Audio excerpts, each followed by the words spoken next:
ये बड़ा दुर्भाग्यपूर्ण है क्योंकि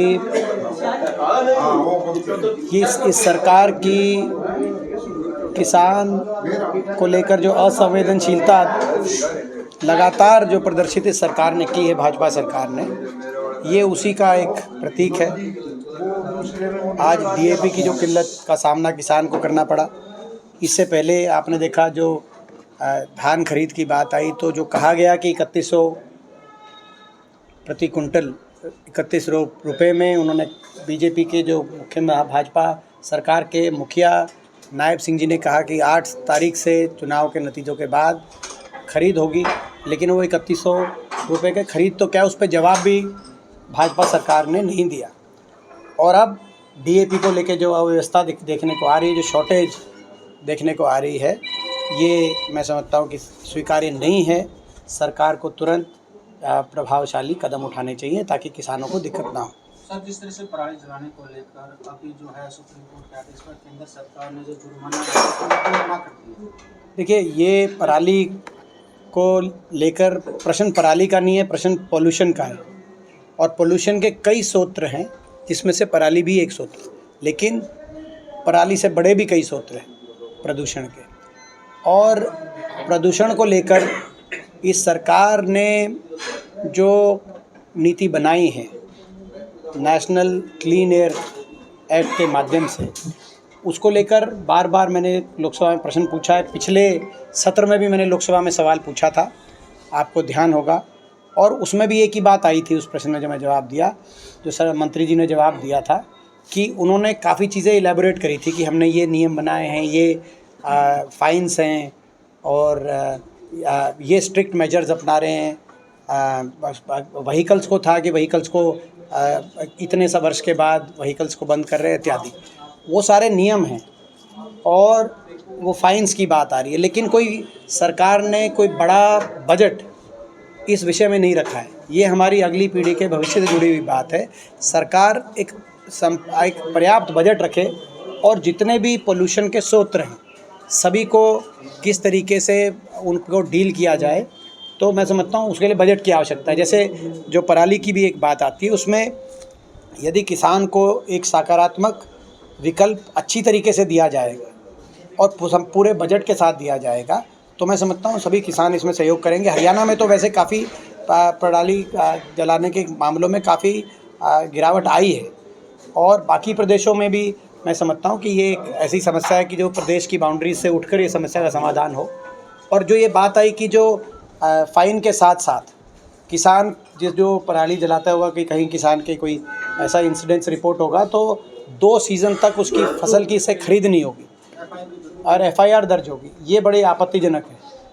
क्या अगर कोई इंडस्ट्री में कोई प्रदूषण हो रहा है, जिस इंडस्ट्री में किसी फैक्ट्री में, तो उसके इंडस्ट्री के मालिक या फैक्ट्री के मालिक को ये कहा जाता है कि 2 साल तक उस फैक्ट्री से निकलने वाले कोई प्रोडक्ट की बिक्री नहीं हो पाएगी।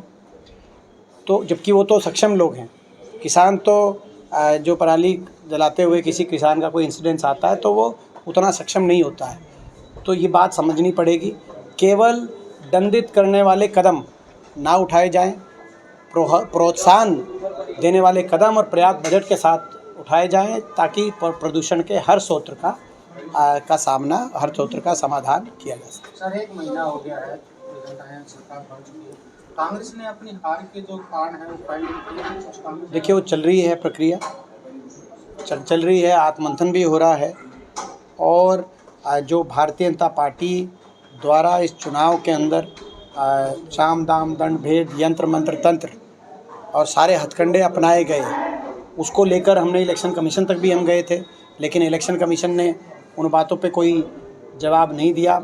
हर तरीके के मैं समझता हूँ भाजपा ने साम दाम दंड भेद करके ये चुनाव बाई हुक और क्रुक जीतने के लिए जो सब रास्ते अपनाए, उनको लेके हमें बहुत से हमारे उम्मीदवारों ने कंप्लेंट्स भी करी हैं। बहुत से उम्मीदवार पेटिशंस में भी जा रहे हैं और एक कमेटी बनी है, हरियाणा प्रदेश कांग्रेस कमेटी की भी कमेटी बनी है जो मैल प्रैक्टिसेस को वो कमेटी एग्जामिन करा रही है।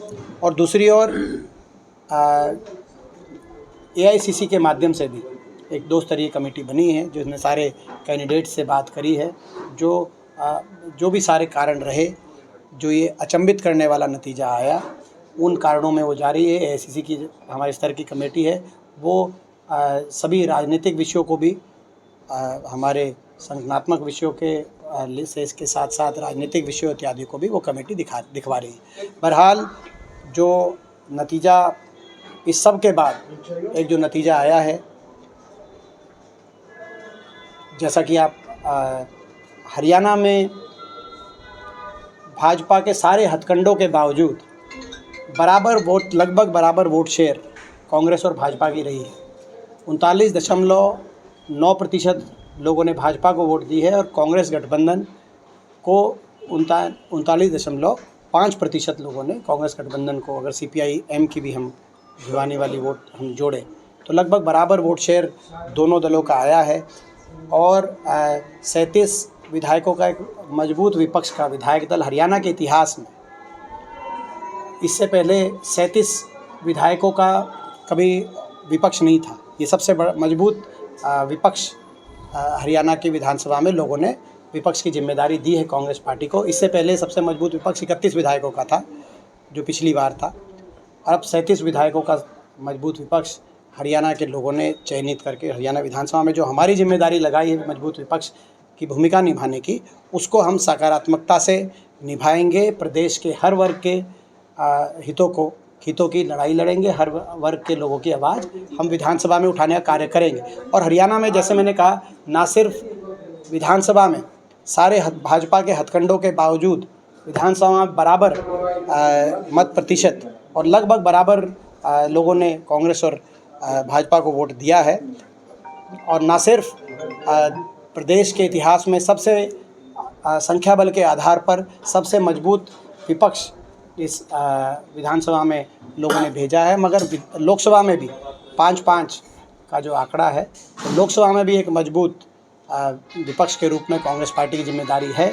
तो हम उस जिम्मेदारी को सकारात्मक से निभाने का कार्य करेंगे। कांग्रेस का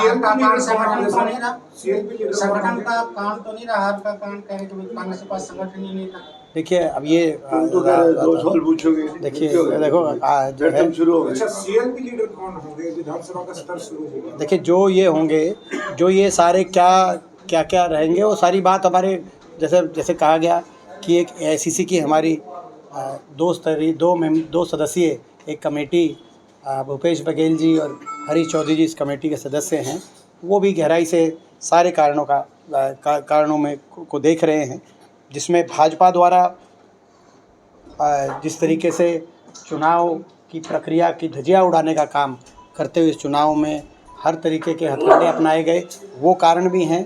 और बाकी जो अंदरूनी हमारे आत्ममंथन की बातें हैं, वो भी वो 2 स्तरीय कमेटी देख रही है। सर, आखिर प्रतिपक्ष ने आपका इनका प्रश्न, ये हमारे कांग्रेस पार्टी की जो आला कमान है वो तय करे।